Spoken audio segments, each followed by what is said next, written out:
Судебные приставы будут лишать водительских прав граждан задолженностью более 10 тысяч рублей. Речь идет о долгах по алиментам и административным штрафам. Без прав могут остаться и те, кто, например, не компенсировал моральный вред истцу и нарушил чьи-либо авторские права. Таковы положения законопроекта, который Госдума вчера приняла в первом чтении. Сегодня об этом рассказал главный пристав республики Алексей Никифоров.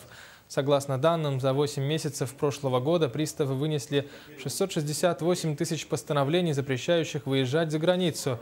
В результате 43 тысячи граждан все-таки заплатили долги.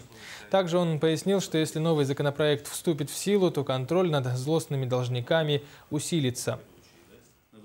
Предлагается ввести такое исполнительное действие, как ограничение права управлять транспортным средством. Но хочу подчеркнуть, да, что пока это только проект, принятый в первом чтении, который может в процессе подготовки его ко второму чтению и на последующих этапах неоднократно видоизмениться и, может быть, вообще быть в итоге и не принят.